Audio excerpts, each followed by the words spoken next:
আবার চলে এসেছি আমার পোল্ট্রি ফার্মের নতুন আপডেট নিয়ে। আজকে আমার বাচ্চাগুলো খামারে চতুর্থ দিন। চলুন দেখি আজকের দিনটা শুরুটা কেমন গেল।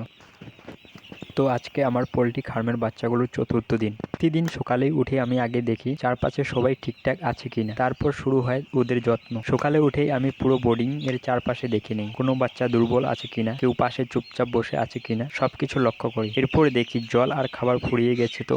প্রথমেই আমি ভুসিটা ঠিকঠাক করে ঘেঁটে দিই যেন ওরা পরিষ্কার পেতে পারে। জল আগে দিই কারণ খাওয়ার আগে জল দেওয়া খুবই দরকার। অনেক সময় দেখা যায় যে যদি আগে খাবার দিই ওরা খেয়ে নেয়, কিন্তু পরে যদি সঙ্গে সঙ্গে জল না পায় তাহলে পেটে খাবার আটকে যেতে পারে, হজমের সমস্যা হয়। তাই সকালবেলা প্রথমেই জল, আর সেটা যেন হালকা গরম হয়। আমি জলের মধ্যে জল শোধন ও ভিটামিন মিশিয়ে দিই যাতে ওদের শরীরের ইমিউনিটি ভালো থাকে, ক্লান্ত না লাগে। তারপর ধীরে ধীরে খাবার দিই যাতে সবাই পেট ভরে খেতে পারে। প্রতিদিন একটু ভালোভাবে যত্ন নিলেই এই বাচ্চাগুলো সুস্থ আর দ্রুত বড় হয়।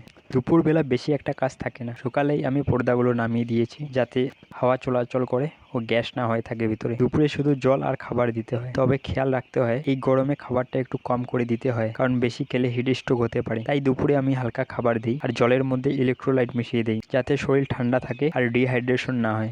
রাতে আমি বোর্ডিং এর চারপাশে পর্দাগুলো ফেলে দিই যাতে রাতে বাইরের ঠান্ডা ভিতরে না ঢুকে আর ভিতরে তাপমাত্রা ঠান্ডা হয়ে না যায়। এরপর সন্ধ্যায় ফার্মের সব বাল্ব জ্বালিয়ে দিই। আজকে যেহেতু চতুর্থ দিন তাই সব লাল বাল্ব খুলে এলইডি বাল্ব লাগিয়ে দিয়েছি। তারপর আমি এদের খাওয়ার আর জল পর্যাপ্ত পরিমাণে রেখে দিই যাতে সারা রাত থেকে সকাল পর্যন্ত খেতে পারে।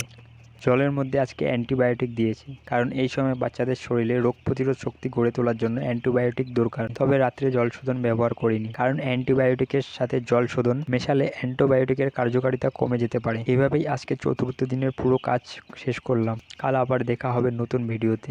আপনি যদি আমার জীবন ভালোবাসেন তাহলে এই চ্যানেল আপনার জন্য। এখনই সাবস্ক্রাইব করে রাখুন প্রতিদিনের খামারের বাস্তব গল্প পেতে।